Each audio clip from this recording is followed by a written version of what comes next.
নমস্কার বন্ধুরা, তোমরা সবাই কেমন আছো? আশা করছি তোমরা সবাই ভালো আছো আর আমিও খুব ভালো আছি। বড়দেরকে জানাই আমার প্রণাম আর ছোটোদের জন্য রইল আমার অনেক অনেক ভালোবাসা। তো সাগরিকা নতুন একটা ব্লগে তোমাদের সবাইকে জানাই স্বাগতম। তোমরা সবাই কেমন আছো অবশ্যই কমেন্ট বক্সে কমেন্ট করে জানিও। তো দেখো, আজকে সকাল সকাল স্নান করে একদম ফ্রেশ হয়ে ঈশাকে নিয়ে বেরিয়ে গেছি স্কুলে। এই যে ঈশা কেমন লাগছে সবাই একটু কমেন্ট করে জানিও। ঈশা রেডি, আর ওর ব্যাগ এই যে আমার কাছে। ছাতাটা দেখো আমার, যেহেতু এখন অনেক বৃষ্টি হচ্ছে তো ছাতা ছাড়া তো যাওয়াই যাবে না। আর ঈশার ব্যাগের ভিতরে আছে ঈশার রেইনকোট। রেইনকোট নিয়েছো? ও রেইনকোট মনে হয় নেয়নি। যাই হোক, চলো আজকে যাই এইভাবে। আর চলো এখন যাবো ঈশাকে স্কুলে রাখতে। তো স্কুলে যাই, তোমাদের সাথে দেখা হচ্ছে। আর ঈশার স্কুলে কাজ হচ্ছে, সেটাও তোমাদেরকে একটু দেখিয়ে নিয়ে আসবো। চলো। আর আমাদের উঠোনের অবস্থাটা দেখো কি স্লিপ হয়েছে। আর এখন এই যে ঈশা, আমি বলেছি এদিকে যেতে, ও গেল না, ওই যে মাঝখান দিয়েই চলে গেল। আর উঠোনের অবস্থাটা দেখো। ঈশা, বন্ধুদেরকে একটু হাই করো।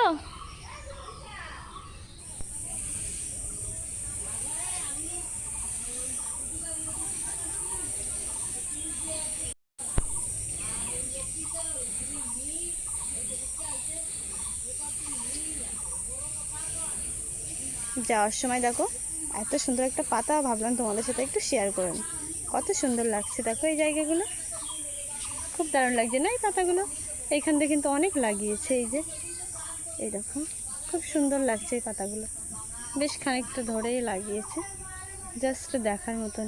আর ওই যে দেখো দূরে এখানে একটা গরু আছে। এই দেখো একটা গরু ঘাস খাচ্ছে।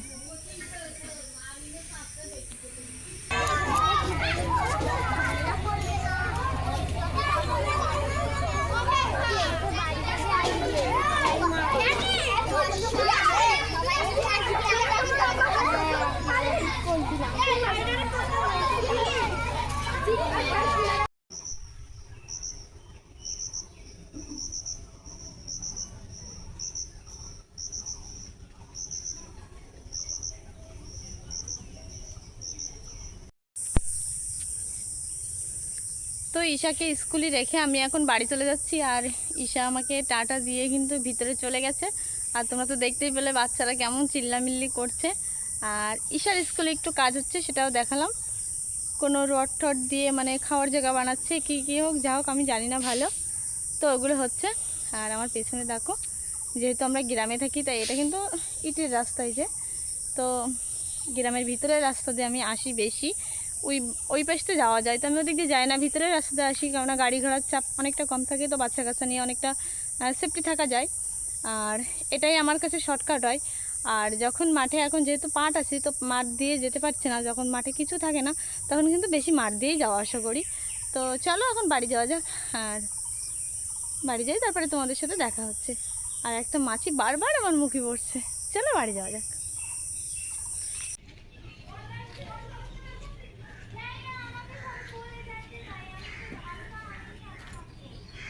তো আমি এইগুলো সব ধুয়ে রেখে গেছিলাম, নাড়তে পারিনি, তো ভাবলাম এখন নেড়ে দেবো।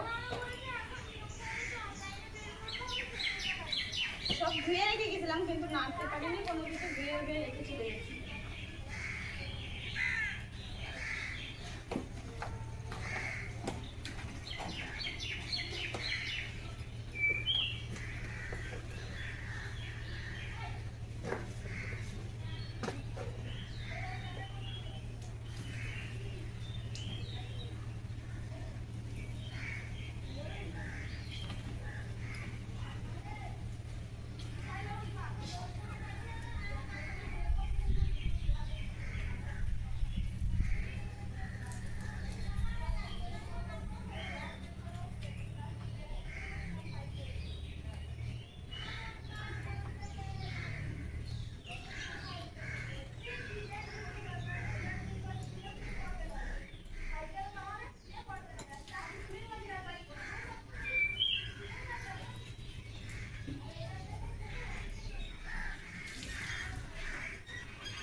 আকাশের অবস্থা তো একদমই ভালো না, কোনো কিছুই শুকাচ্ছে না। ঘরের ভিতরে জামা কাপড় আরও অনেক আছে নাড়া, সেগুলো কালকে ধুয়েছিলাম। আর এগুলো আজকে ধুয়েছি, এগুলো জল ঝরে গেলে আমি আবার ঘরে নিয়ে ফ্যানের তলে দিয়ে দেবো, তাহলে শুকিয়ে যাবে। বৃষ্টির মধ্যে না জামা কাপড় না শুকালে পরতে গেলে ভীষণ অসুবিধা হয়।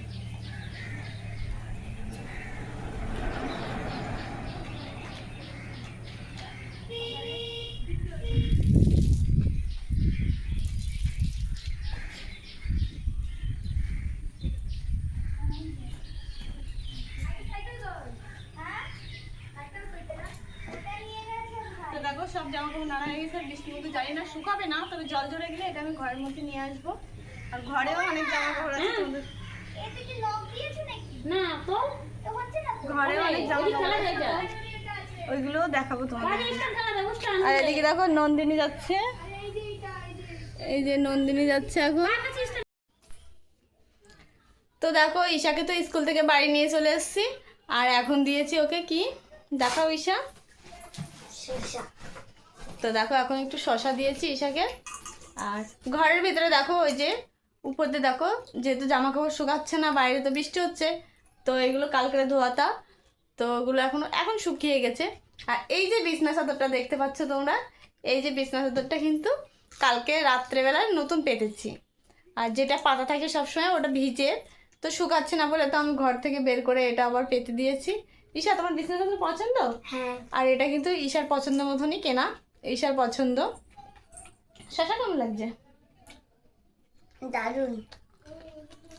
আর ঈশা কিন্তু যেটা খায় ও কিন্তু আমাকে দিয়েই খায়। ভালো মিষ্টি তো, দারুণ মিষ্টি। তো আগের দিনকে ঈশার বাবা নিয়ে এসেছিল, তো ছিল আর কিছু খেয়েছিল, তো ছিল, তো আমি ভাবলাম এখন স্কুল থেকে এসছে তো আমি একটা কেটে দিয়ে ওকে, ও খাবে, তো যে কারণে এই যে কেটে দিয়েছে একটা। মাকে একটু দিয়ে আসবো। আর এখনো কিন্তু বিকাল, রাত্রেবেলা কিন্তু রান্না বান্না আছে, তাই তো মা? তো রাত্রেবেলা হালকা পাতলা রান্না করবো। তো কি কি রান্না করবো?